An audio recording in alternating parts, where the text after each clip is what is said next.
with regard to our Open Space Advisory Committee tonight, I'd like to welcome everyone to our special meeting. It is 5:30 on September the 15th, and I'll start with a roll call vote, or not vote, but roll call, if you would. Chairperson Scott. Here. Vice Chairperson Riedel. Here. Member Evans. Member Fitzsimmons. Here. Member Inverson. Member Lincoln. Member Welborn. Here. A quorum is present. Thank you. Okay, at this point, do we have any public comments on items not on the agenda tonight? We'll have further public comment when we reach items on the agenda that are a part of it, but if there are any non-agendized elements that people would like to speak to, please step forward. Okay, seeing none. We have a possible action on approval of our minutes. I would note that these minutes have been produced with alacrity, and we really appreciate that. It hasn't been that long since our last meeting. Do we have any comments, corrections, or modifications with regard to the minutes of the meeting of August 18th? None for me. Any other? Okay, do we have a motion? Chairman Scott, I move to approve the meeting minutes of Monday, August 18th, 2014. Okay, do I have a second? I'll second. Okay, is there any further discussion? Any public comment? All in favor say aye. Aye. Aye. Opposed? Okay, modifications of the agenda. Mr. Mollendorf, did you have something to modify us? Well, thank you, Chair. No, we really don't have a modification, but I would like to take this opportunity to make an announcement and inform the committee. I know we informed you today via email that Ann Bollinger has been appointed to the position of Open Space Administrator. That was, of course, became vacant with the retirement of Juan Guzman, and I can tell you we're very happy to have her in that position. We have confidence that she's going to do a great job for us, and she's got a background that's going to really, I think, serve the city well, moving our open space program into a new direction in the coming years. So, congratulations, Ann. Thank you. Yes, congratulations.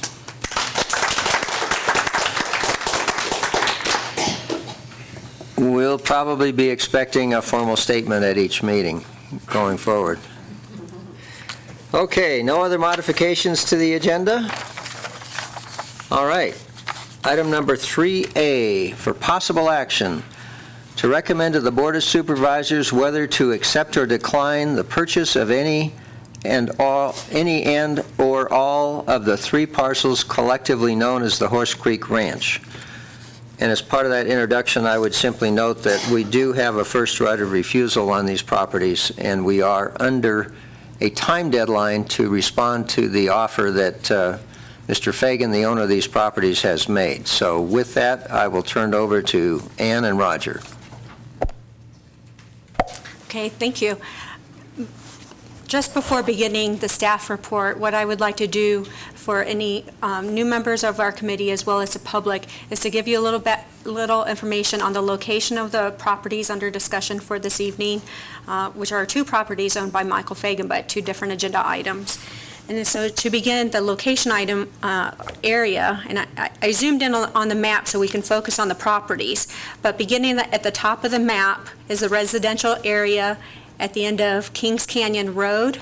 The red line and that I am following here is the dirt road portion of Kings Canyon Road, or also known as the Lincoln Highway.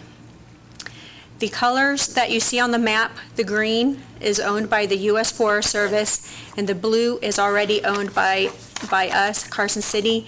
And this area in particular was purchased from Michael Fagan back in 2005. So this was part of Horse Creek, but the area under discussion for this agenda item are the 3 parcels located here. So the area without a color represents private parcels. The area in yellow is private parcels. And even going back further to identify what is this map, this is our open space opportunities map. So these are parcels that we have identified in the past that perhaps given the opportunity that we would pursue for acquisition. The second parcel that we will be discussing is located here, just to give you reference on the map as a whole. Back in March 2009, Carson City completed our first and still only conservation easement, and it was on this property, the Horse Creek Ranch. The conservation easement is 175 acres, but the total property that we will be discussing for purchase is all three parcels, a total of 201 acres. The conservation easement did have language that we had the first right of refusal and also identified the exclusive option to purchase. And I did include the entire conservation easement in your packet for your information. As we move forward and discussing this particular acquisition with Michael Fagan, there were a couple of things that we did mention to him already. One is that we have purchased a conservation easement. Again, that was in 2009 on 175 acres. The purchase of that was $1,100,000. And the staff report says that staff believes the perpetual conservation easement has provided a protection of our interest while keeping a landowner or land steward maintaining the property and keeping the subject property on the tax roll. Prior to Juan Guzman's retirement, he talked with one of our grant funding partners. I can't remember which program. There's a lady in Utah, in Ogden, Utah. She manages two programs. One is the Forest Legacy Program, and there's a new program called something, Urban Community Forest, something along those lines. Community Forest. And so he just briefly brought up the possibility, would this property qualify for those grants, to which the answer was no, because in their mind, these acres are already protected. Also, we had purchased the conservation easement and the fee title through the Question 1 program, and some of you may know that that program no longer has funds. So our funding opportunities may be very limited. Let's see, perhaps the million-dollar question, but sort of no pun intended there, is how much money do we have in the bank also? Our budget for the year in the acquisition count is now less than $6,000, and our balance in the management maintenance account is $137,000. So just keeping those issues in mind while you discuss whether we move forward with the property, how would we come up with the money as well as the match if we move forward on grants. Tonight's discussion, we would need to take any actions to the board, so this would not be the final decision this evening, but also hearing from the committee, do we move forward on appraisal and the other steps forward on the purchase of this property? Are there any questions? And one thing, as I recall, there are some limited approvals for construction within the property that are part of the conservation easement, recognized in the conservation easement, but that would be part of what was being offered in terms of purchase. Is that right, or can you fill me in? That is correct, and so I will bring up another map here for you. Let's see.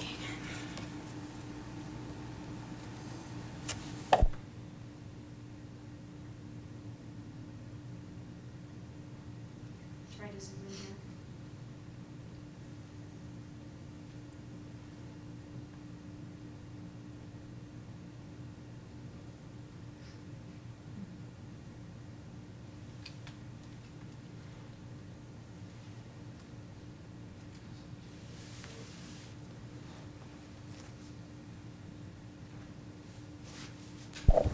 Okay, on the screen, the map in front of you, the different colors on this map identifies the ecotones within the property.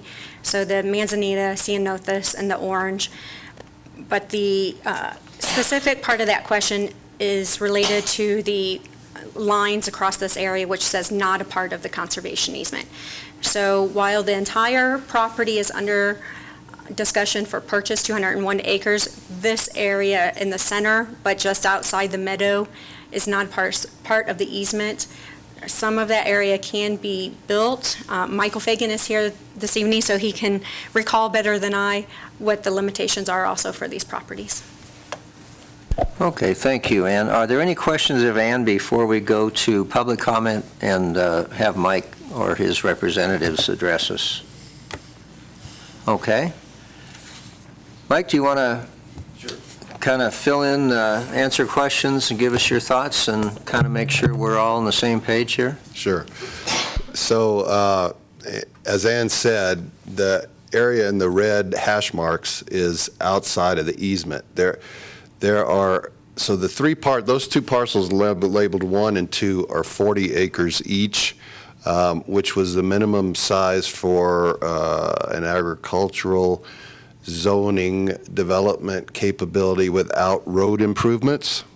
And those areas there, if you go down to basically where that little box is that says pasture condition monitoring station, there, where the 3 parcels come together right there, there's a little bit of pasture on the very north end there in each one of those 2 parcels, which when we did the survey, I actually walked out there with the surveyor and put a stake in the ground where that red dot is so that all 3 parcels would have meadow. Number 3 has the bulk of the meadow, but 1 and 2 have some. So I or any private party could put 1 single-family dwelling on number 1, 1 single-family dwelling on number 2, and then on number 3, there is a provision that 1 single-family dwelling could also be built, but not in the meadow, of a footprint not to exceed 3,500 square feet. So there's some interesting building sites, mostly on the left or west side of the meadow, where there are a couple of springs that have a pretty good year-round flow, where I was actually considering at one time building a house for myself.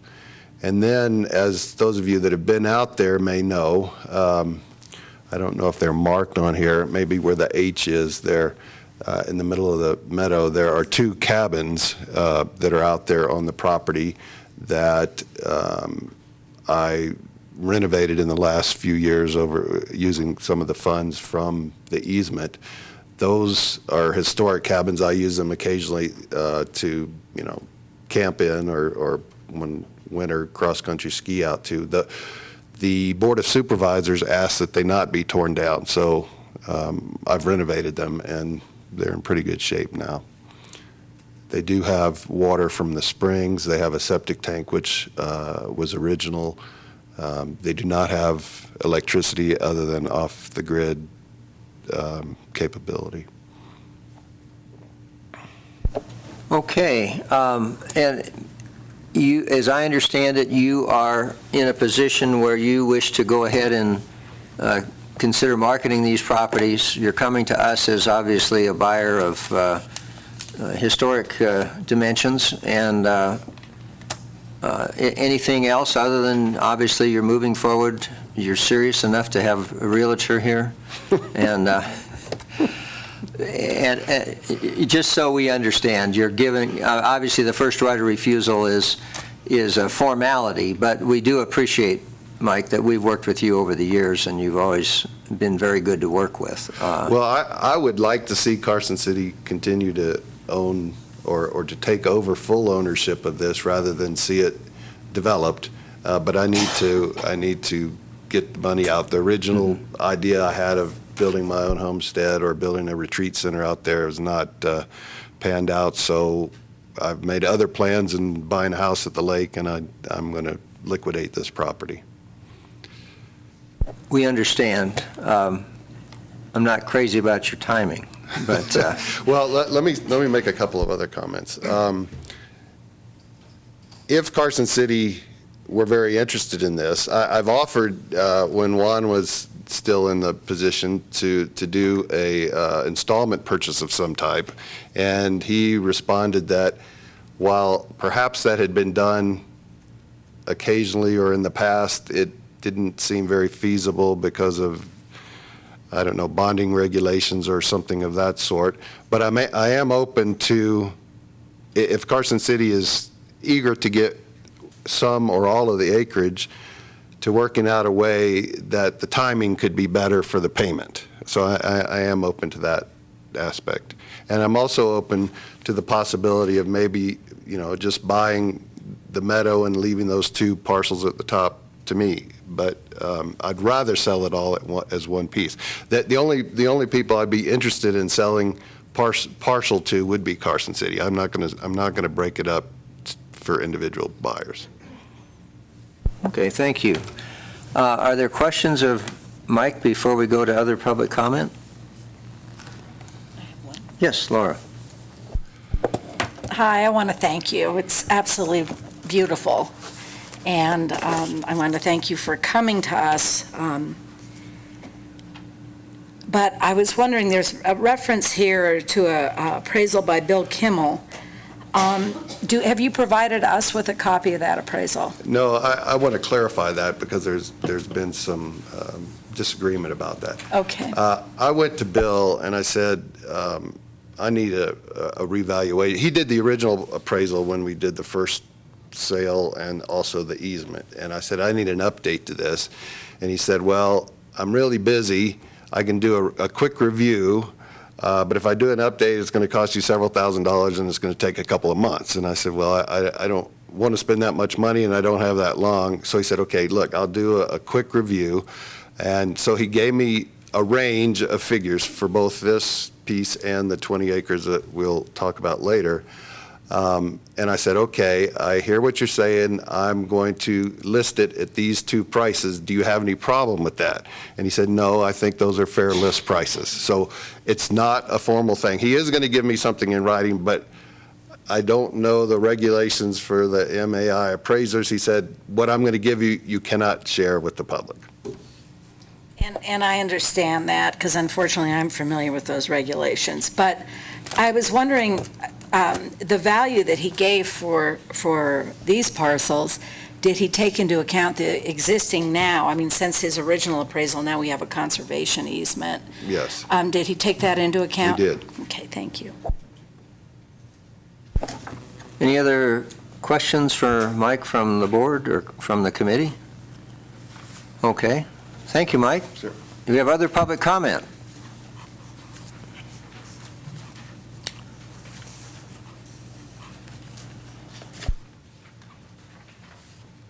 Hi, some of you know me. I think there's some familiar faces here, and we're the other family. We're the Schultzes, and we own the bottom half of the meadow, or the ranch that contains part of the bottom of the meadow. And we're concerned about it.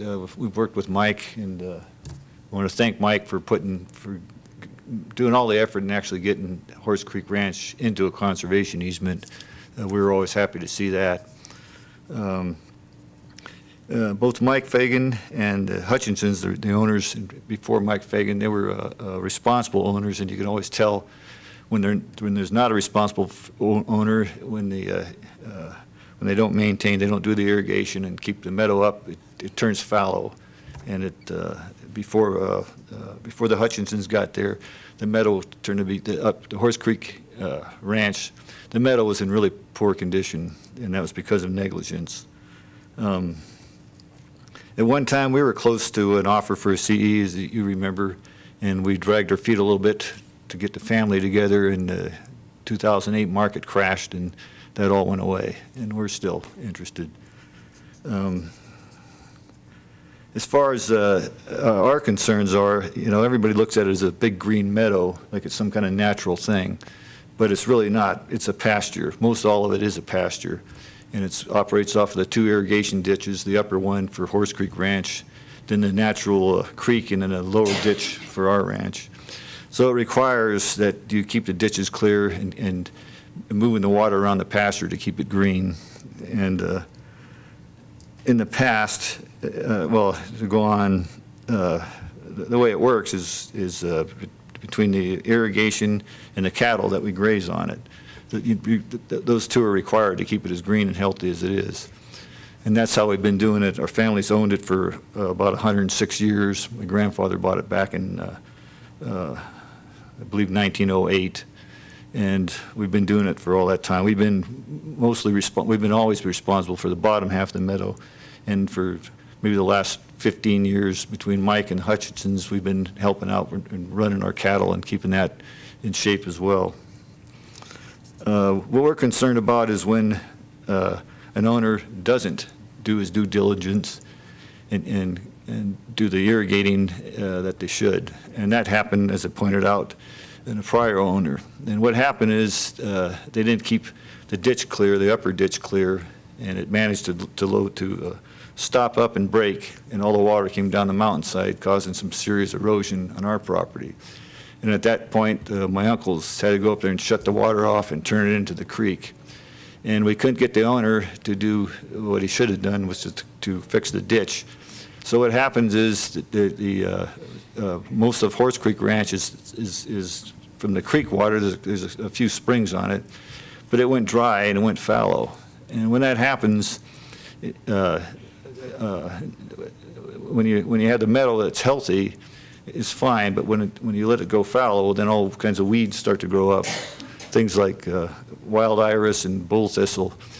And when that happens, they take root, and then when you try to get the water going again to bring the pasture back up, it's a burden. It takes quite a while.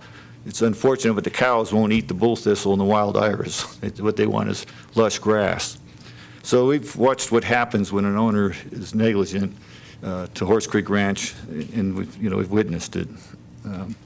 So that's kind of our concern. Is the CE that Mike came up with is pretty good. It's pretty protective and it's definitive, but the owner has to be responsible enough to do that.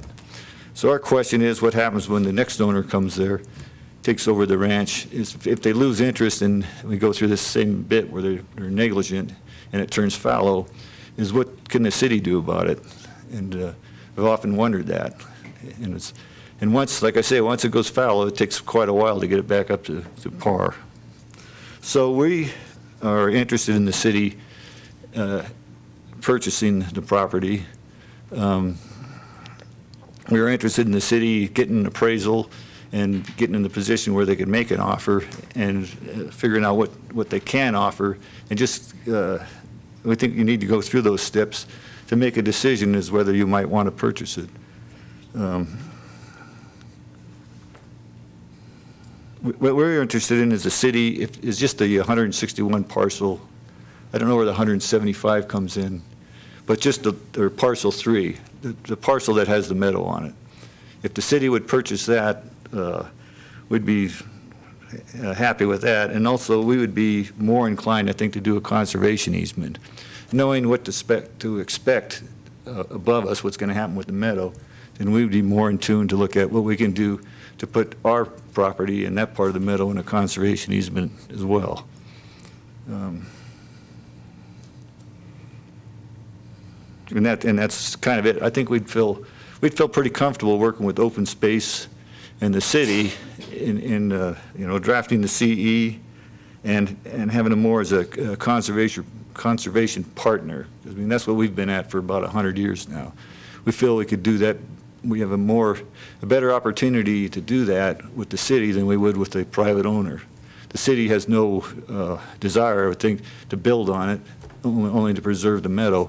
Where a private owner is going to take, possibly put the 3 homes up, and it's a different, kind of a different purview of what they would do with the property.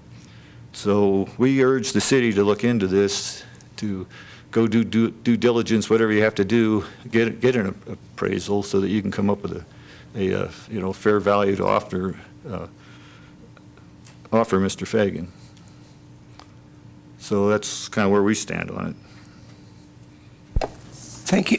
Excuse me. Thank you very much. Could you identify yourself formally for the record? I'm sorry. I'm Charlie Gifford, and I'm part of the Scholes family. Yeah.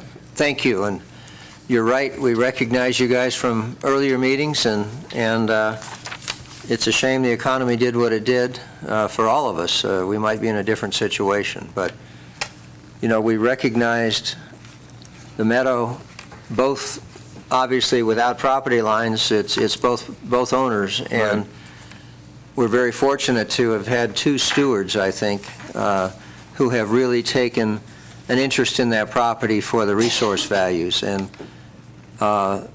depending on what goes forward, we're going to have probably an obligation, as well as we have a conservation easement, but willing owners work a whole lot better than unwilling owners or less than willing owners. And so we are moving from a program perspective more into management overall. And, the conservation easement, we have set some funds aside to help implement items as part of our obligation under that. We may be looking at more of that in the future, depending on the situation. And of course, the drought doesn't help things either.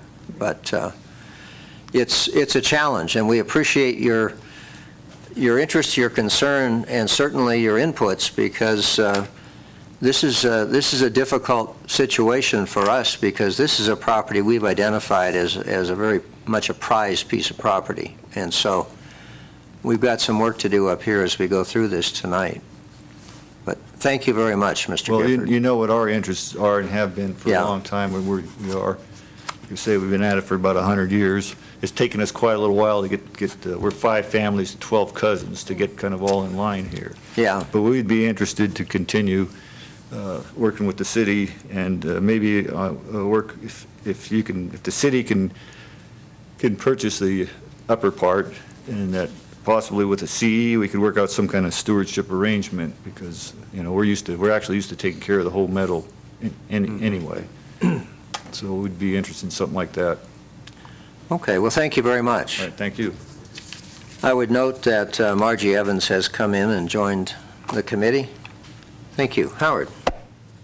And could you remind us what Carson City's, obligation or monitoring of the conservation easement is to protect the interests of what we purchased? Yes, that is correct. The conservation easement protects our interests as it's an agricultural conservation easement. So we have an interest to see that meadow stay green and productive, allow grazing, but also it's not just us. When we purchased the easement through the state question 1, they also have the same interest. And obviously, when you have an owner as responsible as Michael Fagan, who's been a wonderful person to work with, it's really a joy. But with that, we did buy a conservation easement, and it's going to be up to us, no matter who the owner is, to maintain that easement in good condition and keep it in good condition of to protect our purchase. Okay. Other board comments? Okay. Any other public comments? Okay. Any further discussion at the board level? We have a recommendation and some background in front of us. What is the pleasure of our committee? Well, I saw this day coming that, you can't always put down on a conservation easement who the owner will always be. That'll always change. But we do have a conservation easement, and we did a lot of work to protect the open space properties while still allowing for reasonable development. And I think since we are in operations mode and our funds are very limited, I would make the recommendation that we do not pursue purchase. Okay, is that in the form of a motion, Howard? I will put that in a form of a motion. I will put forward the motion that we do not move to direct staff not to pursue the possible purchase of 20 acres, APN 007. Sorry, Howard, that's the motion for the next agenda. Oh, let me go back here. Okay. I move to recommend to the Board of Supervisors to not purchase any and all of the 3 parcels known collectively as Horse Creek Ranch. Okay, we have a motion. Do we have a second? I second. Okay, it's been moved and seconded. Is there any committee discussion or any public discussion? Laura, did you have something to say? I do. This came to me, I actually came up from Las Vegas because I think this is for this special meeting because I think it's so important. And I understand the first right of refusal, and I understand what we're doing here today and how that releases you. You know, I mean, ultimately, if the supervisors were to agree with us, it would release you. I would hope that, and we have no money. I mean, that's true. I would just hope that if there were a conversation or if there were appraisals obtained, there could be parcel 3 appraised separately and the conversations continue. I mean, in terms of you going forward, obviously you have to do what you need to do but I appreciate your willingness to at least consider perhaps a conversation which was only about parcel 3, and I just want to kind of keep the door open if circumstances change or if it's valued at something because of the conservation easement, which makes it, I don't know, I'm just such an optimist. But anyhow, I'm gonna vote, obviously, yes to the motion, but the property may be on the market quite a while. You may sell it immediately, I don't know. Okay, any other committee comments? Who seconded the motion? Margie seconded. Okay, any final public comments? Okay, we have a motion and a second to recommend that we not move forward on the purchase of this property to the Board of Supervisors. All in favor say aye. Aye. Aye. Opposed? Okay. Our next item then is item 3B, which is a possible action to direct staff whether to pursue the possible purchase of 20 acres of property, assessor parcel 007051-81, located on Highway 50 and also owned by Mr. Fagan. It's also abuts property which we have previously purchased from Mr. Fagan. Ann? Thank you. I'll return to this map again to identify the parcel for the committee as well as the public. It is number 11 on this map. You cannot see the number, but we have a table of a legend that identifies the owner of these parcels. So again, the yellow highlights are parcels that we identified for open space opportunities. It has been on this map, but I don't believe this specific parcel has been in front of the committee for discussion previously. So this is the first time. Because Michael Fagan was here tonight to talk about the easement, we went ahead and put this item on the agenda also for your discussion and to direct staff how to move forward from this point. A few other maps I would like to provide to the committee.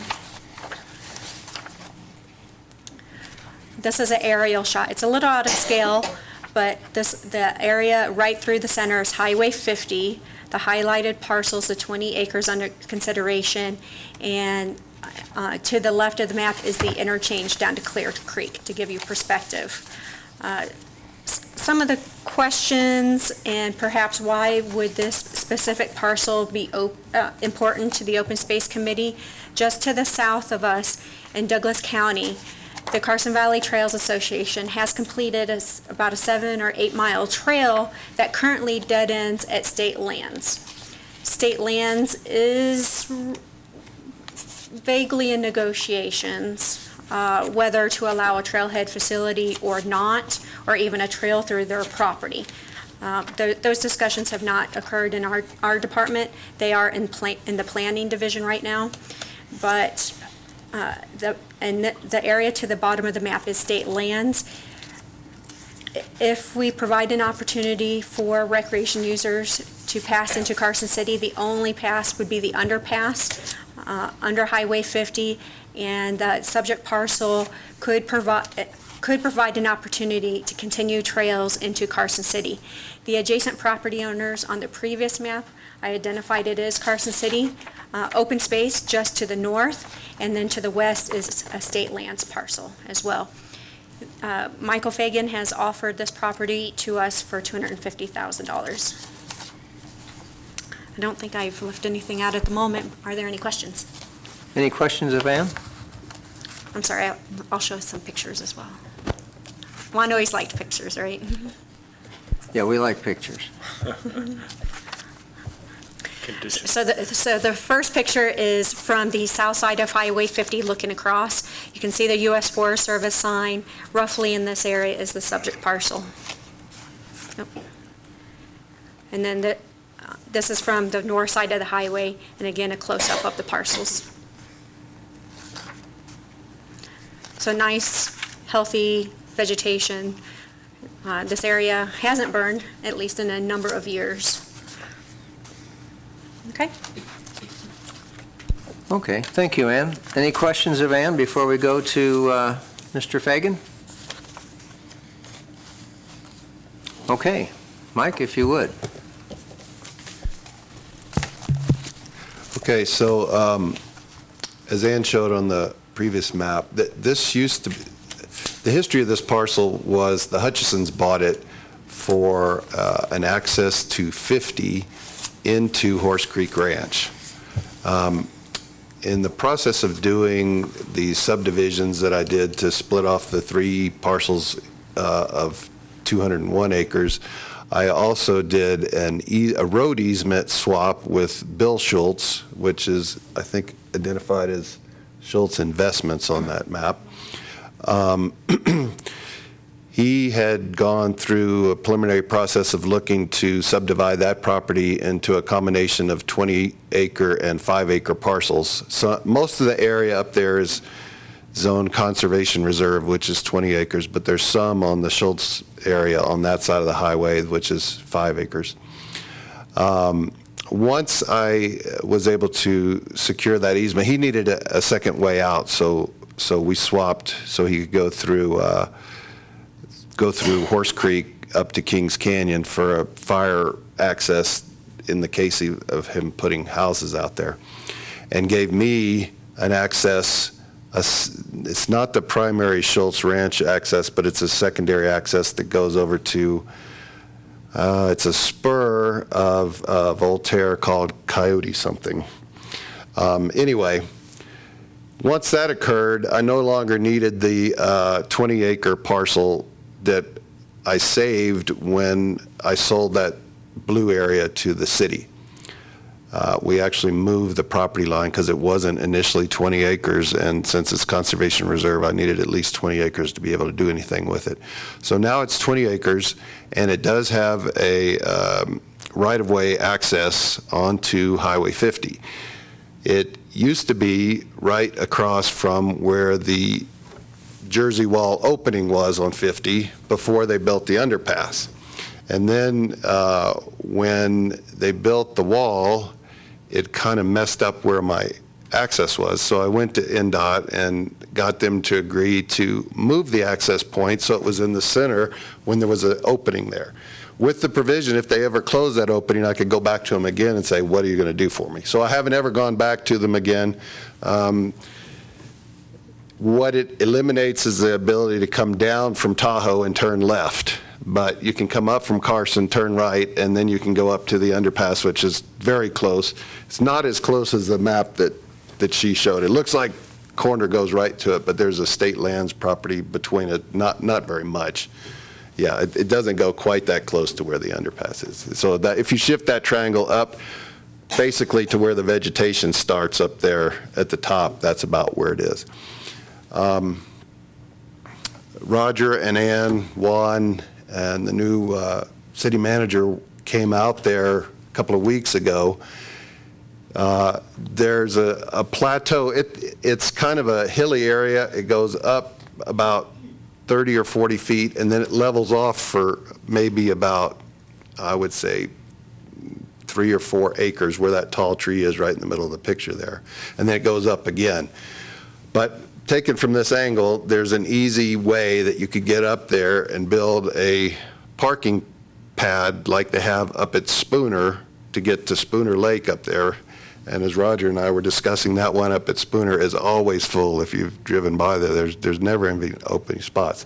So this would be a place, it's surrounded by public lands now, that you could do a couple of switchbacks and get up to Kings Canyon Road with a hiking trail. You could build a trailhead there and a parking lot. So I believe that by far the best and highest use of this property would be for Carson City to access it, to have it for something like that. But in the absence of that, there are a couple of nice home sites that you could put a home in there. It has tremendous views of over the Schneider Ranch, over the golf course, of Job's Peak and into Carson Valley. And because of the way that hump goes like this, you could build it so you didn't see the highway. I mean, you'd still have some noise, but you wouldn't have to look at the road. But that wouldn't be my preference. I think that Carson City would be the most logical beneficiary of buying it. Yes, Ann? Michael did remind me of one important aspect, that roughly, conceptually, in this area, on our Unified Pathways Master Plan, we do have a trail identified. A trail through here or a trailhead? Well, a trail. Yeah, Roger and I couldn't remember if it included a trailhead as well. Okay, and I don't know the details, but my understanding from what I've read and heard third hand and second hand is State Lands is not excited about a trailhead on the Douglas County side, but that I guess there's some ongoing discussion. Is that a fair summary? Yes, that is a fair statement. Bruce, if Yes, I could Mike. comment about that. Juan and I walked this a couple of times. One time was about, 6 months ago. And one of the problems, not to mention whether they want parking on that side or whatever, is when that underpass was built, it wasn't built with any foot traffic envisioned. So the walls are right next to the road on each side, and it would be quite dangerous for people, especially with kids or horses or whatever, going underneath there, even if NDOT allowed them to. Yeah, that's a good point. Interesting design concept in today's world, but okay, are there questions from the committee for Mike before we go to other public comment? No? Well, I know. I remember historically, I think the Schultz family had some litigation with NDOT. I don't know if it was the same side of Highway 50 and access. You indicated, this negotiation with NDOT when they, as we stand here, do you have anything in writing showing that they, have granted? I do. Good. Well, I already had For the this. opening, but they Right. allowed me to move it, and I do have that all, Allison McKenzie did all the paperwork Good. for me on that. So Then I I'm do. sure it's done well. Yes, but I don't know if Ann has that or not. I didn't think to bring it tonight, but yes, I have. Because obviously that would be a key consideration, what was the traffic study for and what was the encroachment for and all that. And if we have it, that's great. Thank you. Other committee comments or questions? All right, thank you, Mike. Any other public comment? Okay. Anything further from staff? Just at this point, as the committee looks at the agenda item tonight, it's just, at this point, do we move forward, which would be next month, perhaps bringing the open space evaluation criteria? Does it match the items that we look forward to? And then probably at that point, the committee can say, yes, go ahead and look at an appraisal or whatever the direction is at that point. Okay, is it correct that this is not the subject of the first right of refusal. This is a separate offer that we're considering independent of the first right of refusal on the... Correct. This agenda Primary item is property. separate from the first right of refusal. Yes, Mike, come on up. Colette reminded me I left something out, and I thought of something else as well.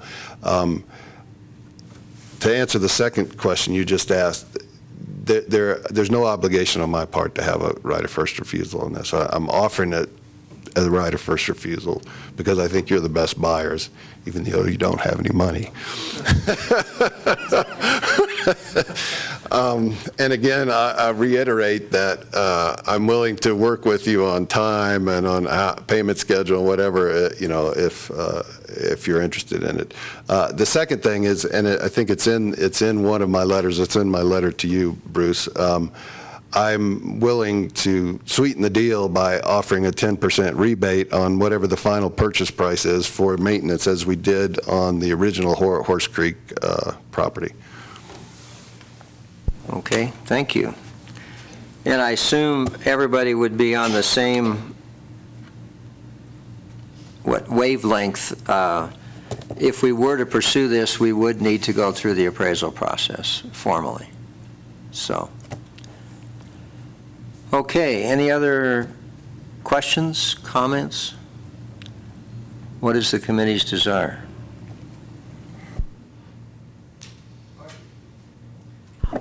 I just wanted to say that I'm actually giving this a consideration that goes against what I had been considering earlier, because I had been up there looking at the property last week myself, because Clear Creek is rather near and dear to my heart in general. And I had come to the conclusion that it would not only be unsafe, but I couldn't imagine NDOT waiving and allowing us to have a walking trail under the underpass to access the old Clear Creek Trail. But I love the idea of being able to access Kings Canyon from a different location. And I just wanted to ask Ann, is that terrain too steep to build an access trail across the city property? Just in general? I'm looking over at Toby. He has a lot more experience building trail than I do, and he's shaking his head no. But if you want a trail, it probably can be built. I'll echo that. I think, it has good access for a trail to connect with the Kings Canyon Trail and then eventually over to Ash Canyon.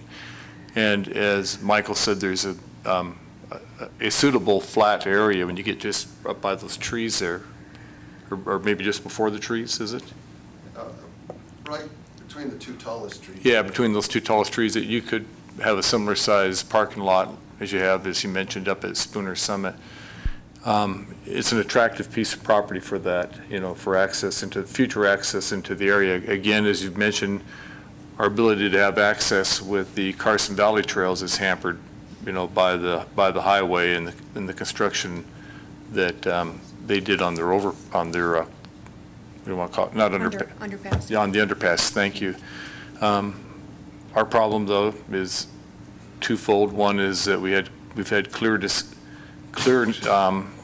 instructions from the Board of Supervisors that they want us to really put our efforts on the management land rather than the purchase of property at this point.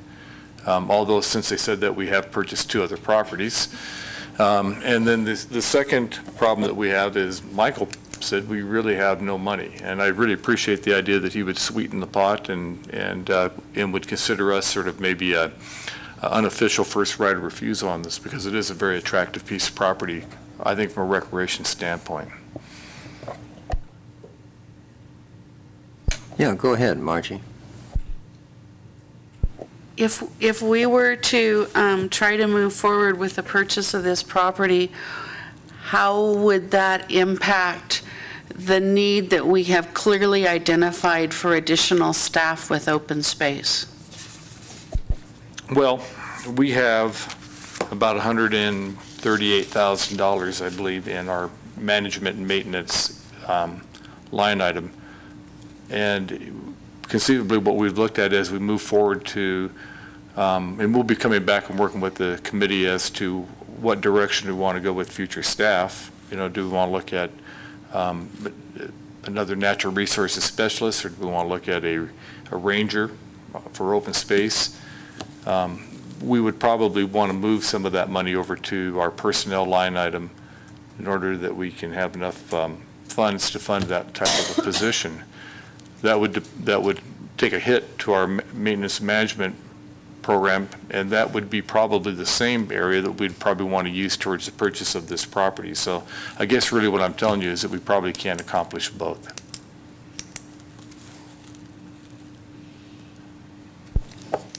Okay, any other committee comments, or, yes, Howard? Well, it's a tough one, because I certainly don't want to make a recommendation that, to the Board of Supervisors, that we don't give them any options, especially when we don't have any money. But I do want to say that whether or not there's a trailhead parking lot facility there, it's not going to stop people from crossing Highway 50 to get to the Douglas County side of the trail. So, you know, with that said, and yeah, that's something to consider. But you know, I don't want to give up on this, but at the same time, I can't see how we can make a recommendation to the Board of Supervisors when we don't have any money to pursue the purchase at this time. So I don't know. I'm not quite sure what to do. Any other comments? Do we have a motion? Again, the comments I would have are the expense of it's not just whether or not NDOT allows access, the expense of developing that access, drainage, the grade difference, the approach, and all of that. You know, I think it'd be more than the expense of the land. It's an additional expense on a budget we don't have.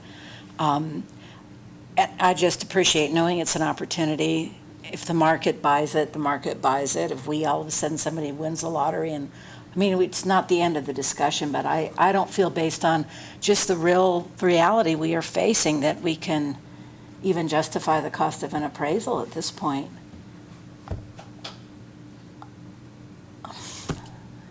No, it's a difficult one, and I think, I guess my sense is that looking at an appraisal at this point potentially sends a message that we couldn't fund anyway, regardless of what the appraisal was. So I think, to me, that's part of the problem. Is I would see us having to make a more specific decision for Mike and his process. You know, I think all of us would love to be able to do something with a parcel like this, because you can see where, when you look at Spooner and the trailhead up there, this could be a trailhead, like you said, Roger, to Kings and Ash Canyon and other areas.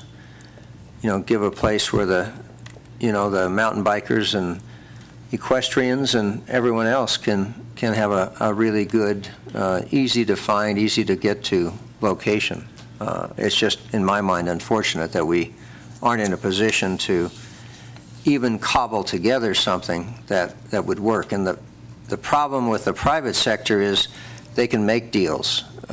We have a lot more trouble, especially if we talk to the illegal people. And it's hard for us not to talk to them, or at least for them not to tell us what they think we should and shouldn't do.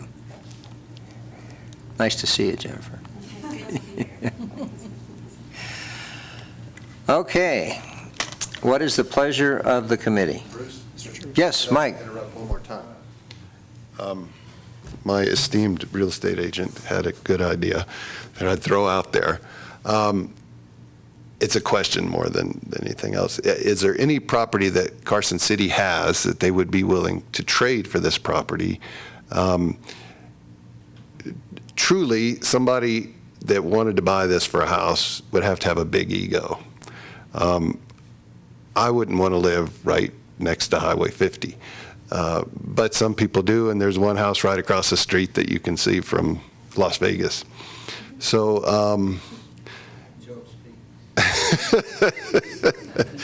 so if if there's any ideas that you guys might have about a property that would be relatively easy for me to sell, that wouldn't be too painful for Carson City to part with, and we could do a swap, I would be open to that. An intriguing idea. Roger, what's the, you're not going to try to saddle Ann with the property management for Carson City, are you? No, in fact, we had a discussion about that earlier today in a staff meeting, that we may be looking at, in another department, making a request for that type of position. That's going to, we're studying that, but going back to what Michael said, I guess that's always an option. We could go back and look at the property that the city owns and see if we can find a property that would be mutually agreeable to both parties for a swap. I don't know if offhand if we have any properties, but we certainly can take a look at that, consider that, and maybe have some information by the next meeting or before that. Well, I would suggest, and I guess I'm asking for committee's input too, I would suggest that that could be done at an administrative level. We could take a look at the property, have Mike and Colette look at it, see if there's anything that appears to be of value or interest on their part, and if there was something that met those criteria, maybe bring it back. But I don't know that the committee has to get into too much discussion or too much delay, and I guess I'm looking for input from the committee, but that would be my sense is, I'd love to see us do something, and one of the things we might be able to do in the future is get the city to buy parcels that aren't particularly usable for other departments, but we could really use for trading in the open space.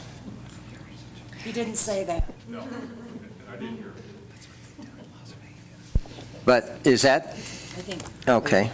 I think that's a great idea, and I agree, it's not something we have to get involved in, but if there is, we went through this before with the previous owner. If there is something and it works, we'd be so happy about that if it came back to us. Yeah, that could be a real win-win. I'm not sure what our inventory looks like, but we certainly are willing to share it. Okay, we do have an action item on our agenda, and I guess we need to get back to that in terms of any input or recommendations or motions from the committee.